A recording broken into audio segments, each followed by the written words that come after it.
नमस्कार। राति 8 बजेको जनता समाचारमा स्वागत छ। म कावेरी पौडेल। म मिलन बजगाई। सबैभन्दा पहिले प्रमुख समाचार। ओलीले एमालेमा मन परितन्त्र चलाएको एकीकृत समाजवादीका अध्यक्ष नेपालको टिप्पणी। अवसरवादीहरू मान्छेको शिला खोज्दै हिँडेको माओवादी अध्यक्ष दाहालको तर्क। बागमती प्रदेशका मुख्यमन्त्री राजेन्द्र पाण्डेद्वारा पुनः मन्त्री परिषद विस्तार। थप 3 मन्त्री र 3 राज्य मन्त्री नियुक्त। सबै स्थानीय तहको निर्वाचन आगामी वैशाख 14 गते गर्न निर्वाचन आयोगको प्रस्ताव।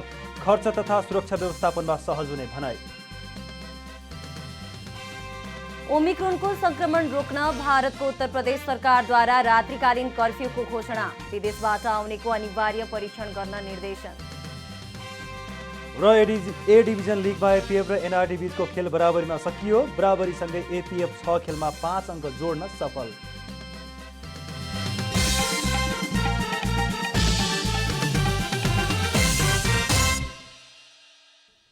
अब पूरा समाचार। नेकपा एकीकृत समाजवादीका अध्यक्ष माधव कुमार नेपालले नेकपा एमालेका अध्यक्ष केपी शर्मा ओलीले कम्युनिस्टको खोल ओढेर गफ मात्रै लगाउने गरेको बताउनु भएको छ। सल्यान जिल्ला कमिटीले शुक्रबार खलङ्गामा आयोजना गरेको कार्यकर्ता प्रशिक्षण कार्यक्रमलाई सम्बोधन गर्दै अध्यक्ष नेपालले ओलीले एमालेमा मनपरी तन्त्र चलाएकाले 2/3 प्राप्त पार्टी अहिले सरकार बाहिर रहेको टिप्पणी गर्नुभयो। अध्यक्ष नेपालले ओलीकै अहमता र घमण्डका कारण एमालेमा बेमेलको अवस्था सृजना भएको दावी गर्नुभयो। बैलगाडा सिद्धान्तको प्रतिपादक केपी ओली हुन्। उनले बैलगाडा चढेर अमेरिका पुग्नु, राजतन्त्र ढाल्ने कुरा गर्नु एउटै कुरा हो भनेर उनले त्यो बेलामा खिसी टिउरी गरेका थिए। तर हामीले जनताको सामर्थ्य देखायौँ, जनताको ताकत देखायौँ, जनताको हैसियत देखायौँ र यी सबै गरेर हामीले एउटा नयाँ इतिहास निर्माण गर्ने काम पनि गर्यौँ। अध्यक्ष नेपालले आफ्नो पार्टीको चुनाव चिन्ह कलम सत्य र न्यायको प्रतीक भएको बताउँदै आउँदो चुनावमा वामपन्थी र लोकतान्त्रिक शक्तिबीच गठबन्धन हुने बताउनुभयो। अध्यक्ष नेपालले दक्षिणपन्थी र राजतन्त्र पक्षधरसँग भने कुनै पनि हालतमा गठबन्धन बन्न नसक्ने ठोकुवा गर्नुभयो। नेकपा माओवादी केन्द्रका अध्यक्ष पुष्पकमल दाहालले प्रतिक्रान्तिकारीहरू अझै पनि षड्यन्त्रकै प्रक्रियामा रहेको बताउनु भएको छ। शुक्रबार नेकपा माओवादी केन्द्र र नेकपा मसाल सम्पर्क केन्द्र बीच पार्टी एकता घोषणा सभालाई सम्बोधन गर्दै अध्यक्ष दाहालले प्रतिक्रान्तिकारी र प्रतिगमनकारीहरू राजनीतिक परिवर्तनलाई उल्ट्याउने षड्यन्त्रमा लागेको भन्दै अझै पनि ढुक्क हुने स्थिति नरहेको बताउनु भएको हो। अहिले पनि हामी ढुक्क हुने स्थिति छैन। प्रतिक्रान्तिकारी, प्रतिगमनकारी र षड्यन्त्रकारीहरू अहिले पनि प्रतिक्रिया र षड्यन्त्रकै प्रक्रियामा छन्। उहाँले अवसरवादीहरू पार्टी प्रवेशको नाउँमा गाउँमा केही मान्छेहरूको शिला खोज्दै हिँडेको टिप्पणी समेत गर्नुभयो। उहाँले आफ्नो पार्टीमा मानिसहरूको प्रवेश हुनुलाई सुनारको 100 चोट लोहारको 1 चोटको संज्ञा दिनुभयो। अवसरवादीहरू अहिले गाउँ गाउँमा केही मान्छेको शिला खोज्दै हिँड्ने गरेका छन्। तपाईँहरूले देख्नुभयो होला पार्टी प्रवेशका नाममा। अध्यक्ष दाहालले नेकपा एमालेले धाक दिँदै हिँडेको भन्दै आगामी निर्वाचनमा उनीहरूको हालत जनताले देखाउने टिप्पणी गर्नुभयो। धम्की लगाएर त हिँडेका छन् उनीहरू, त्यो धाक धम्की मात्रै हो। आउने निर्वाचनमा देखिनेछ कसको हालत के भयो र कसको हालत के हुँदैछ।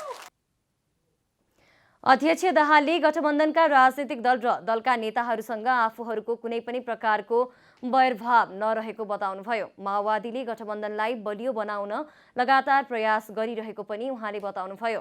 कार्यक्रममा नेकपा माओवादी केन्द्र र नेकपा मसाल सम्पर्क केन्द्र बीच पार्टी एकीकरण भएको घोषणा गरिएको हो। नेकपा मसाल सम्पर्क केन्द्रको तर्फबाट लोकेन्द्र लम्सालले नेतृत्व गर्नुभएको छ।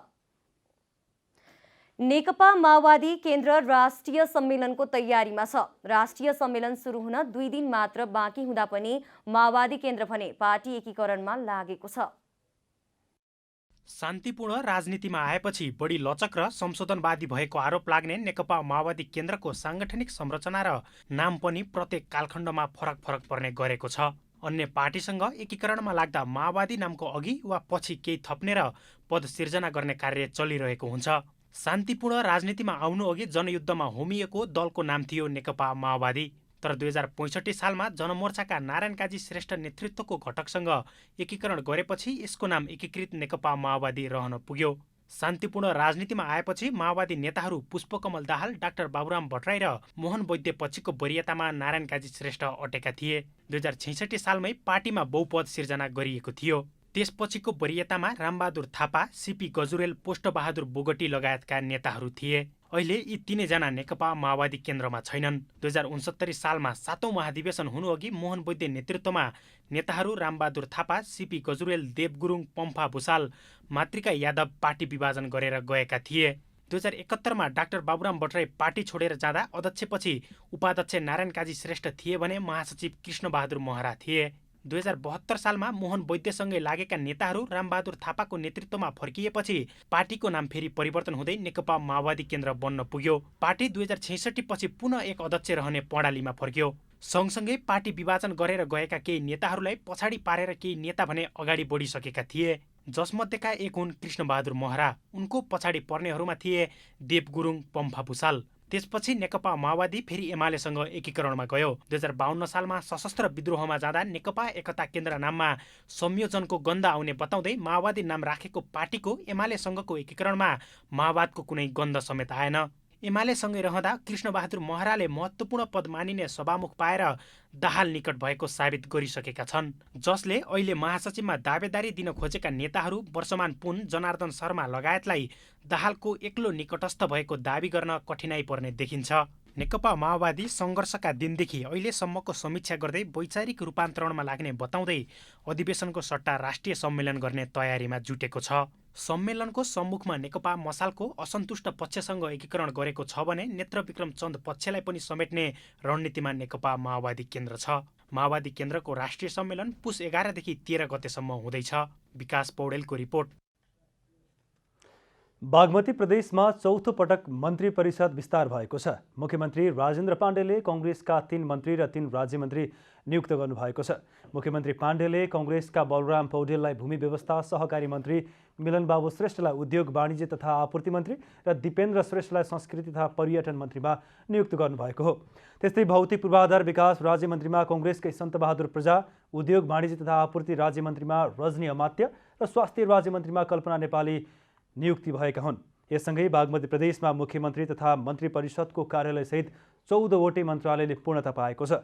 नवनियुक्त मन्त्री र राज्यमन्त्रीहरूलाई आजै प्रदेश प्रमुख यादव चन्द्र शर्माले शपथ ग्रहण गराउनु भएको छ। गत मङ्सिर 15 गते प्रदेश मन्त्री परिषदको निर्णय अनुसार 8वटा मन्त्रालय फुटाएर 14वटा पुर्याइएको छ। सत्तारूढ दल नेपाली कङ्ग्रेसको 14औं महाधिवेशन अन्तर्गत नयाँ नेतृत्वका लागि निर्वाचन भएको 10 दिनपछि सबै पदको मतगणना सकिएको छ। नीतिभन्दा पनि नेतृत्व चयनमा केन्द्रित बनेको कङ्ग्रेसको 14औं महाधिवेशनबाट कङ्ग्रेस केन्द्रीय कार्य समितिमा आधाभन्दा बढी नयाँ अनुहार समेटिएका छन्।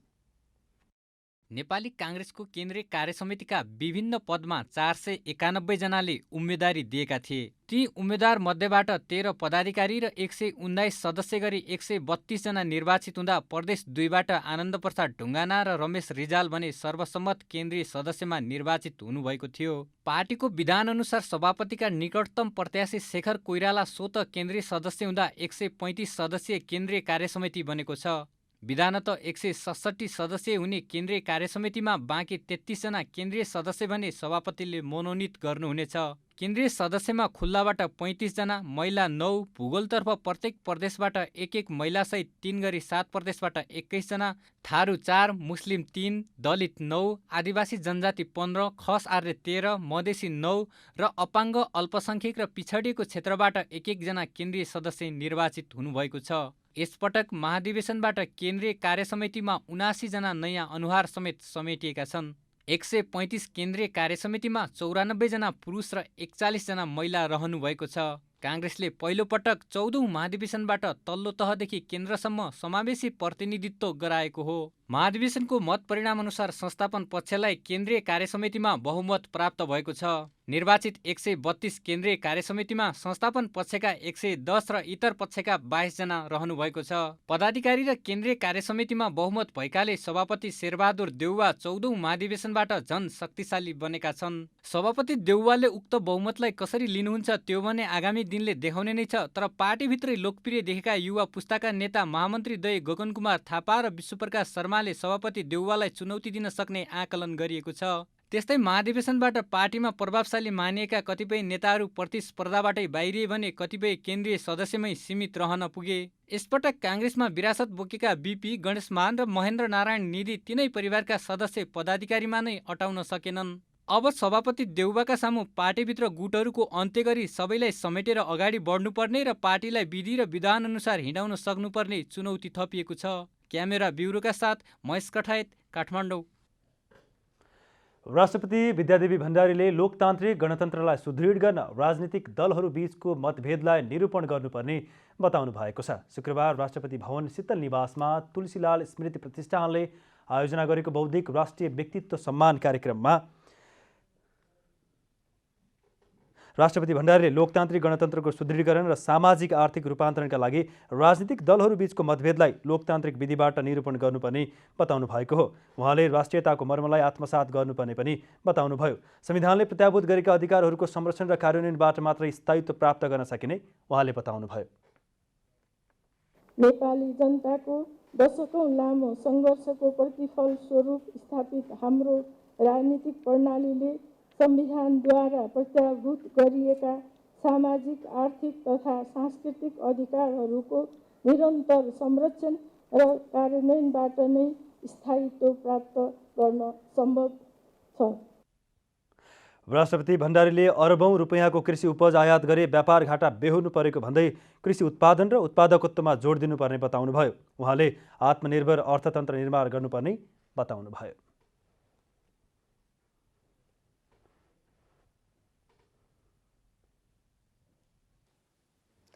निर्वाचन आयोगले स्थानीय तहको निर्वाचन एकैपटक 2079 साल वैशाख 14 गते गर्न सरकारलाई सिफारिस गरेको छ। प्रधानमन्त्री शेरबहादुर देउवाका साथै मन्त्रीहरूसँग शुक्रबार भएको छलफलमा आयोगका पदाधिकारीहरूले सबै स्थानीय तहको निर्वाचन एकैपटक 2079 साल वैशाख 14 गते गर्न प्रस्ताव गरेको हो। खर्चमा मितव्ययिता हुने, सुरक्षा व्यवस्थापनमा सहजता हुने, समग्र निर्वाचन व्यवस्थापनमा सहजता हुने र मतदाता शिक्षा सामग्रीहरूमा एकरूपता हुनुका साथै एक ठाउँको निर्वाचन परिणामले अर्को ठाउँमा प्रभावित नपार्ने भएकाले एकै दिन र एकै चरणमा निर्वाचन गर्नु उपयुक्त हुने आयोगको भनाइ छ। स्थानीय तह निर्वाचन ऐन 2073 को व्यवस्था बमोजिम स्थानीय तहका पदाधिकारीहरूको पदावधि 5 जेठमा समाप्त हुनेछ। संविधानको धारा 225 मा स्थानीय जनप्रतिनिधिको कार्यकाल समाप्त भएको 6 महिनाभित्र निर्वाचन गर्नुपर्ने भनिए पनि स्थानीय तह निर्वाचन ऐन 2073 को दफा 3 बमोजिम कार्यकाल समाप्त हुनुभन्दा 2 महिना अगावै निर्वाचन हुनुपर्ने व्यवस्था गरिएको छ। साथै कार्यकाल समाप्त भएपछि स्थानीय तह सञ्चालन सम्बन्धी कुनै स्पष्ट कानुनी व्यवस्था नभएकाले वैशाखमा चुनाव गर्न उपयुक्त हुने आयोगले जनाएको छ। सरकारले विद्युत व्यापार कम्पनी खडा गर्ने भएको छ। ऊर्जा, जलस्रोत तथा सिंचाई मन्त्री पम्फा भूषालले शुक्रबार मन्त्रालयमा पत्रकार सम्मेलन गरी बिहिबार बसेको मन्त्री परिषदको बैठकले विद्युत व्यापार कम्पनी खडा गरेको जानकारी दिनुभएको हो। उहाँले नेपाल विद्युत प्राधिकरणको सबैभन्दा धेरै सेयर भएको र अन्य विद्युत उत्पादन कम्पनी र विद्युत विकास लगानी तथा विकास कम्पनी लिमिटेडसँग वित्तीय कारोबार गर्ने समेतको सेयरबाट लाइसेन्स लिएको बताउनुभयो। हिजोदेखि चाहिँ हामीले विद्युत व्यापार कम्पनी खडा गरेर एनए अन्तर्गत नै एनएको सबभन्दा धेरै सेयर र अरू हाम्रा विद्युत उत्पादन कम्पनी र अनि एचआइडिसिएल हाम्रो वित्तीय कारोबार गर्नेको समेत सेयरबाट त्यो चाहिँ हिजो मात्रै हामीले लाइसेन्स लिएका छौँ। मन्त्री भूषालले नेपालमा कुलेखानी बाहेक जलाशययुक्त जलविद्युत नभएकाले प्रदेश 2 बाहेक अन्य प्रदेशमा जलाशययुक्त जलविद्युत आयोजना बनाउने बताउनुभयो। मन्त्री भुसालले सिँचाइको बिजुली निशुल्क गर्ने योजना बनाएको पनि बताउनुभयो। मन्त्री भुसालले सिँचाइका लागि नेपालका सबै मानव बस्तीमा निशुल्क बिजुली दिँदा राष्ट्रिय आत्मनिर्भर अर्थतन्त्रको विकास हुने र तराईमा डिजेल पेट्रोलबाट सञ्चालित हुने मोटरलाई दुरुत्साहित गरेर विद्युतीय साधनको प्रयोग हुने बताउनुभयो। बनाउने भनेका छौँ। यो निर्माणमा अलिक खर्चिलो हुने भएर पनि यसमा निजी क्षेत्र आकर्षित छैन। त्यसैले सरकार र सरकारका नेपाल विद्युत प्राधिकरण लगायतले चाहिँ अब यो रिजर्भ खालका जलविद्युत आयोजना बनाउने केही त अब हामी अन्तिम चरणमा पुग्नेछौँ। कार्यक्रममा नेपाल विद्युत प्राधिकरणका प्रमुख कार्यकारी निर्देशक कुलमान घिसिङले देशभर विद्युतको लोड बढेकाले काठमाडौँमा बिजुली गइरहेको बताउनुभयो। उहाँले लोड धेरै बढेपछि ट्रान्सफर्मर फेर्नुपर्ने र फेर्नका लागि केही समय लाग्ने भएकाले बिजुली गइरहेको बताउनुभयो। उहाँले उपत्यकाको समस्या केही दिनमै हल हुने पनि बताउनुभयो। अब काठमाडौँमा अलिकति ठाउँमा अहिले समस्या आएको भन्ने मलाई पनि बेलुका खबर आउँछ। बेलुका 5:30 देखि 7 बजेसम्म चाहिँ पिक हुन्छ हाम्रो। त्यो पिकको टाइममा चाहिँ धेरैजसो ट्रान्सफर्मरहरूमा ओभरलोडिङ भएको, धेरै त नभनौँ केही ट्रान्सफर्मरहरूमा चाहिँ केही ठाउँका ट्रान्सफर्मरमा ओभरलोडिङ भएको देखिएको छ। घिसिङले जाइकाको 150 मिलियनको फन्ड आइरहेको र त्यो फन्ड काठमाडौँ र पोखरामा अन्डरग्राउन्ड केबलिङमा हुने बताउनुभयो। सत्ता साझेदार राष्ट्रिय जनता पार्टी नेपालका अध्यक्ष उपेन्द्र यादवले सरकार आफैले लाखौं नागरिकलाई नागरिकता दिनबाट वञ्चित गराएको दावी गर्दै आपत्ति जनाउनु भएको छ। पूर्व उपप्रधानमन्त्री समेत रहनुभएका अध्यक्ष यादवले तराई मधेसका लाखौं नेपाली नागरिकलाई सरकारले नागरिकता नदिने र मतदान गर्ने अधिकारबाट पनि वञ्चित गराएको भन्दै असन्तुष्टि व्यक्त गर्नुभएको हो। नेपाल इन्जिनियर्स एसोसिएसनले शुक्रबार काठमाडौँमा आयोजना गरेको कार्यक्रममा उहाँले नागरिकता सम्बन्धी ऐन अझै बन्न नसकेको स्मरण गराउनुभयो। अध्यक्ष यादवले संघीयताको कार्यान्वयनमा समेत इमानदार ढङ्गले नभएको बताउनुभयो। संविधान घोषणा भएको पनि धेरै वर्ष भइसक्यो। यसो पल्टाउँदाखेरि सङ्घीय लोकतान्त्रिक गणतन्त्र नेपाल, तर सङ्घीयताको कार्यान्वयन गर्ने अहिलेसम्म हामीले सङ्घीय निजामती ऐन पनि बनाउन सकेका छैन। अरूको त कुरै छोड्यौँ। कार्यक्रममा राष्ट्रिय जनता पार्टीका संघीय परिषद अध्यक्ष एवं पूर्व प्रधानमन्त्री डाक्टर बाबुराम भट्टराईले नेताहरूले पहाडै पहाड भएको मुलुकलाई भ्यू टावर बनाउने हावादारी कुरा गरेको भन्दै त्यसलाई सच्याएर अघि बढ्न इन्जिनियरहरूलाई आग्रह गर्नुभयो।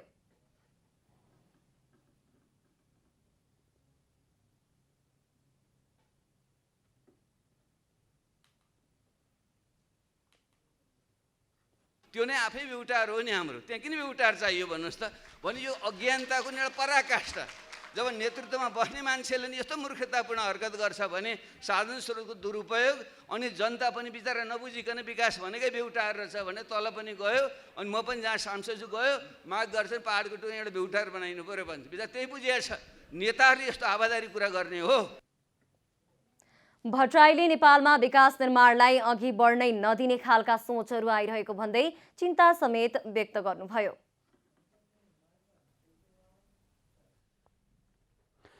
संसदीय समितिले ललितपुरको भैँसेपाटीमा निर्माणाधीन मन्त्री, प्रदेश प्रमुख र मुख्यमन्त्रीको आवास निर्माणमा देखिएको अवरोध हटाउन सरकारवाला निकायलाई आवश्यक निर्देशन दिने भएको छ।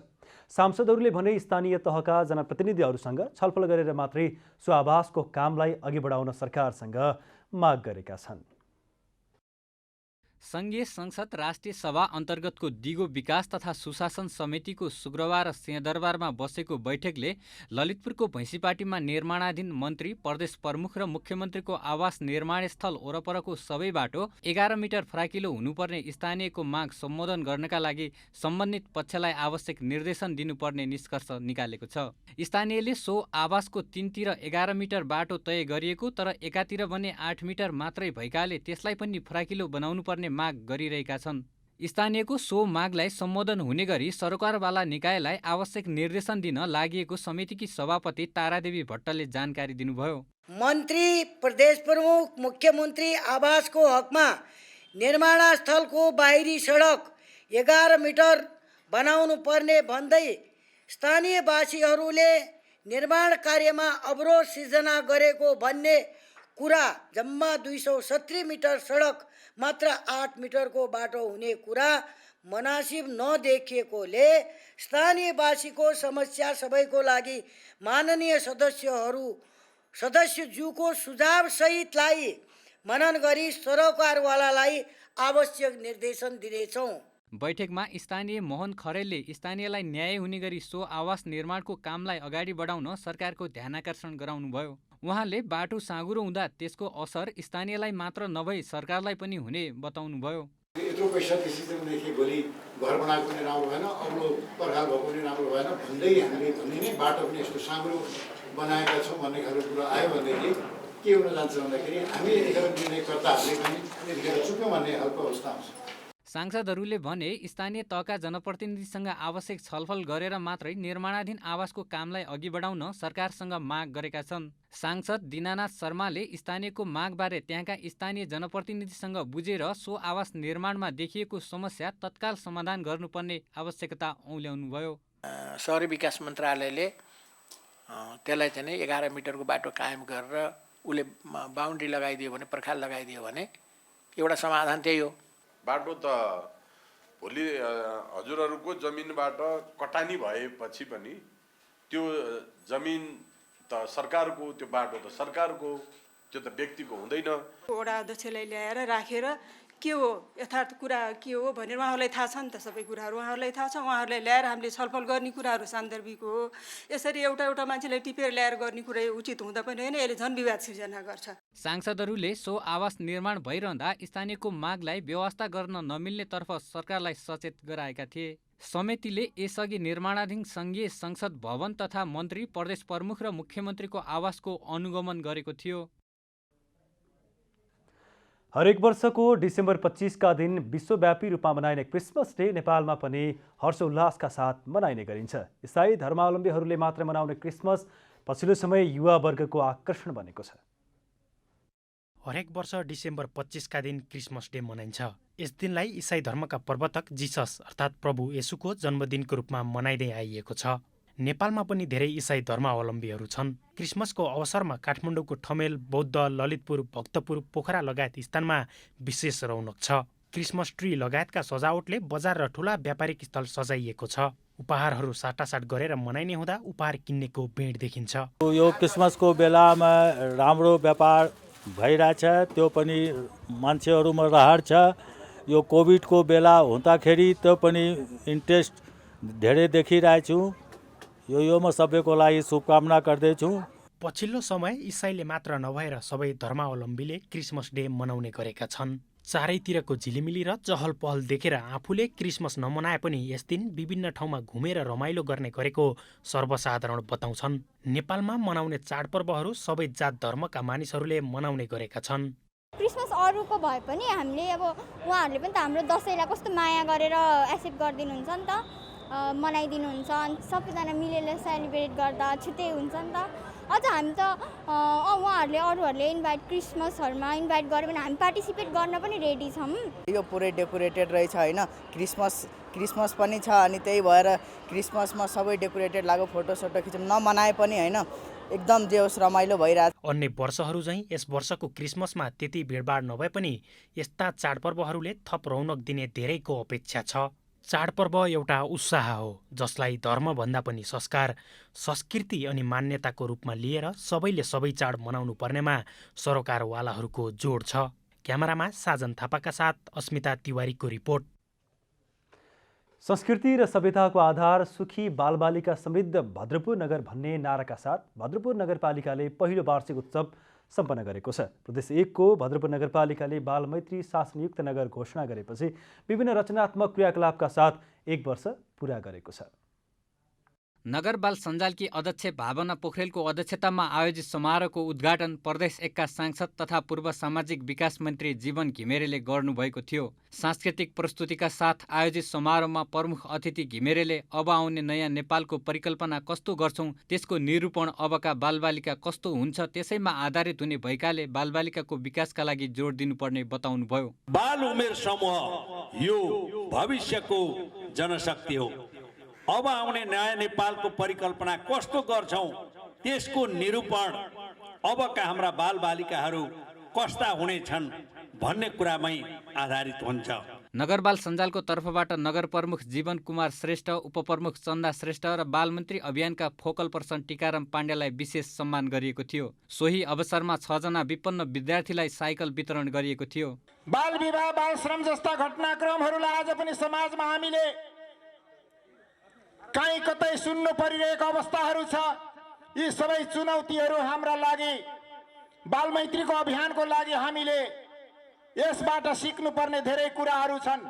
सोही अवसरमा भद्रपुरको शैक्षिक विकासमा सहयोग पुर्याउने समाजसेवी दिनबन्धु गोयललाई सम्मान गरिएको थियो भने समाजसेवी परशुराम अग्रवाल र दीप लिम्बुलाई मरौणौं प्रान्त सम्मान गरिएको थियो। बालमैत्री अभियानमा सक्रिय साथ सहयोग पुर्याउने विभिन्न क्षेत्रका व्यक्तित्व तथा सङ्घ संस्थालाई पनि सम्मान गरिएको थियो। झापाबाट सुजङ चेम्जोङको रिपोर्ट। अब आर्थिक समाचार।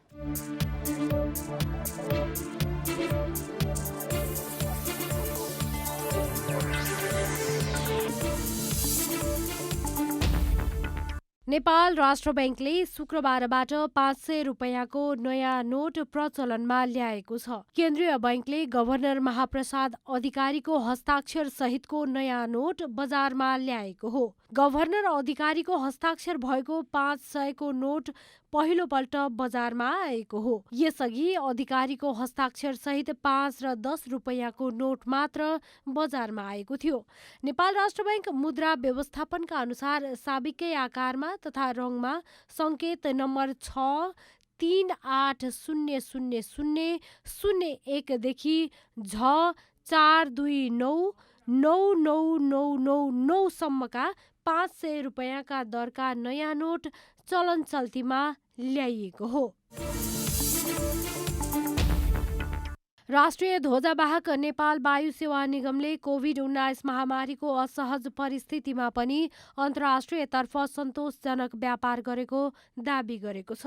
निगमले सन् 2020मा अन्तर्राष्ट्रिय गन्तव्यमा 25% बजार हिस्सा ओगटेकोमा महामारीका बेला सीमित सङ्ख्यामा अन्तर्राष्ट्रिय एयरलाइन्सको उडान भएकोले निगमको व्यापार बढेको पनि भनाइ छ। निगमले अन्तर्राष्ट्रिय स्तरमा 2 वाइड बडी र 2 न्यारो बडी जहाज मार्फत भारतका 3 सहित 7 देशका 9 गन्तव्यमा उडान भर्दै आएको छ। भारतका 3 नयाँ दिल्ली, मुम्बई र बेङ्गलोर तथा जापानको नारितामा, मलेसियाको क्वालालम्पुर, हङकङ, थाइल्यान्डको ब्याङ्कक, कतारको दोहा र दुबईमा अन्तर्राष्ट्रिय उडान भर्दै आएको छ।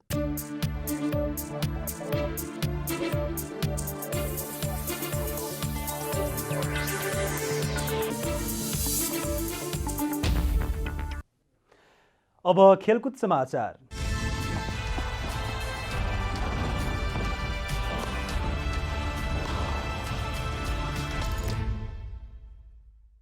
शहीद स्मारक ए डिभिजन लिग फुटबलमा एपीएफ क्लब र न्युरो टिम एनआरटीले बराबरी खेल्दै अङ्क बाँडेका छन्। त्रिपुरेश्वर स्थित दशरथ रङ्गशालामा शुक्रबार भएको खेलमा एपीएफ र एनआरटीले 3-3 गोलको बराबरी खेलेका हुन्। खेलको 32औं मिनेटमा दर्शन गुरुङले गोल गर्दै एनआरटीलाई सुरुवाती अग्रता दिलाए। तर खेलको 37औं मिनेटमा आशिष लामाले गोल गर्दै एपीएफलाई 1-1 गोलको बराबरीमा फर्काए। दोस्रो हाफमा दुवै टोलीले थप 2-2 गोल गरे। बराबरीसँगै एपीएफले 6 खेलमा 5 अङ्क जोडेको छ।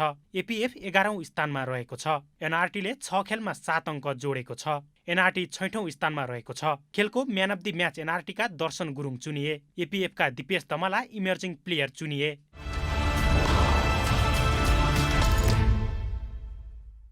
एसियन सिनियर सेन्ट्रल जोन पुरुष तथा महिला भलिबल च्यालेन्ज कपमा नेपाली महिला टोलीले लगातार दोस्रो जित निकालेको छ। बङ्गलादेशको ढाकामा शुक्रबार भएको खेलमा मालदिप्सलाई 3-0 को सोझो सेटमा पराजित गर्दै नेपालले लगातार दोस्रो जित निकालेको हो। साबिक विजेता समेत रहेको नेपालले मालदिप्समाथि 25-11, 25-9 र 25-5 सेटमा जित निकालेको हो। लगातार 2 खेलमा जित निकालेसँगै नेपालले फाइनल पुग्ने सम्भावना कायम राखेको छ। नेपालले पहिलो खेलमा श्रीलङ्कालाई 3-2 को सेटमा हराएको थियो। महिलातर्फ 6 राष्ट्रको सहभागिता रहेको छ। शीर्ष 2 टोलीले उपाधिका लागि भिड्नेछन्। अब नेपालले तेस्रो खेलमा शनिबार बङ्गलादेशसँग प्रतिस्पर्धा गर्नेछ।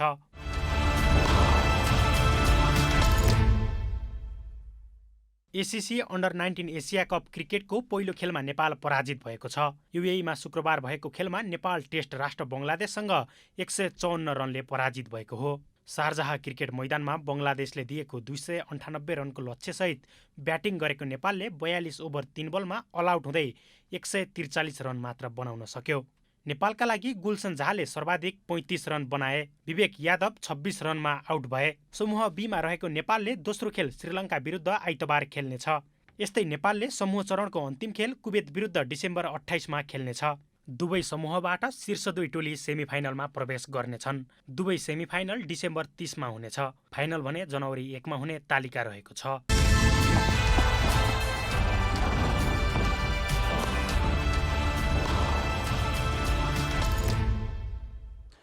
अब मौसम समाचार।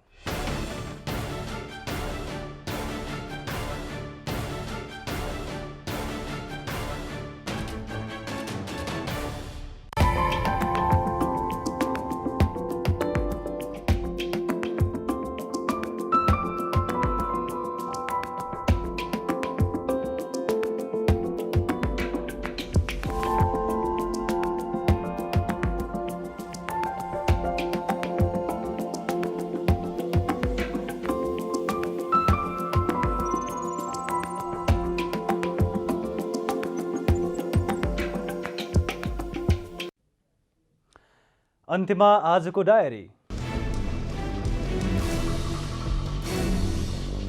नेकपा माओवादी केन्द्रका अध्यक्ष पुष्पकमल दाहालले प्रतिक्रान्तिकारीहरू अझै पनि षड्यन्त्रकै प्रक्रियामा रहेको बताउनु भएको छ। शुक्रबार नेकपा माओवादी केन्द्र र नेकपा मसाल सम्पर्क केन्द्रबीच पार्टी एकता घोषणा सभालाई सम्बोधन गर्दै अध्यक्ष दाहालले प्रतिक्रान्तिकारी र प्रतिगमनकारीहरू राजनीतिक परिवर्तनहरूलाई उल्ट्याउने षड्यन्त्रमा लागेको भन्दै अझै पनि ढुक्क हुने स्थिति नरहेको बताउनुभयो। राष्ट्रपति विद्यादेवी भण्डारीले लोकतान्त्रिक गणतन्त्रलाई सुदृढ गर्न राजनीतिक दलहरू बीचको मतभेदलाई निरूपण गर्नुपर्ने बताउनु भएको छ। शुक्रबार राष्ट्रपति भवन शीतल निवासमा तुलसीलाल स्मृति प्रतिष्ठानले आयोजना गरेको बौद्धिक राष्ट्रिय व्यक्तित्व सम्मान कार्यक्रममा राष्ट्रपति भण्डारीले लोकतान्त्रिक गणतन्त्रको सुदृढीकरण र सामाजिक आर्थिक रूपान्तरणका लागि राजनीतिक दलहरू बीचको मतभेदलाई लोकतान्त्रिक विधिबाट निरूपण गर्नुपर्ने बताउनु भएको हो।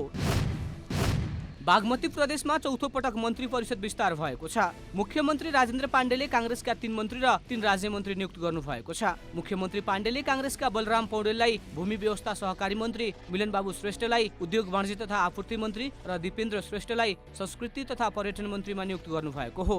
त्यस्तै भौतिक पूर्वाधार विकास राज्यमन्त्रीमा काङ्ग्रेसकै सन्तबहादुर प्रजा, उद्योग वाणिज्य तथा आपूर्ति राज्यमन्त्रीमा रजनी अमात्य र स्वास्थ्य राज्यमन्त्रीमा कल्पना नेपाली नियुक्त भएका छन्। कोरोनाको नयाँ भेरिएन्ट ओमिक्रोन संक्रमण रोक्न भारतको उत्तर प्रदेश सरकारले रात्रिकालीन कर्फ्यू लगाउने घोषणा गरेको छ। आज राति 11 बजेदेखि बिहान 5 बजेसम्म कर्फ्यू लगाइनेछ। यस सम्बन्धमा मुख्यमन्त्री योगी आदित्यनाथले उच्च स्तरीय टोलीलाई निर्देशन दिनुभएको छ। मुख्यमन्त्री योगी आदित्यनाथले 25 डिसेम्बरदेखि राज्यमा रात्रिकालीन कर्फ्यू घोषणा गर्नुभएको हो। शहीद स्मारक ए डिभिजन लिग फुटबलमा एपीएफ क्लब र न्युरो टिम एनआरटीले बराबरी खेल्दै अङ्क बाँडेका छन्। त्रिपुरेश्वर स्थित दशरथ रङ्गशालामा शुक्रबार भएको खेलमा एपीएफ र एनआरटीले 3-3 गोलको बराबरी खेलेका हुन्। बराबरीसँगै एपीएफले 6 खेलमा 5 अङ्क जोडेको छ। एपीएफ 11औं स्थानमा रहेको छ। एनआरटीले 6 खेलमा 7 अङ्क जोडेको छ। एनआरटी 6औं स्थानमा रहेको छ।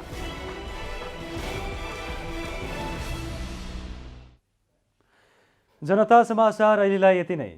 जनताद्वारा जनताका लागि प्रसारित जनता टेलिभिजन हेरिरहनुहोस्। नमस्कार।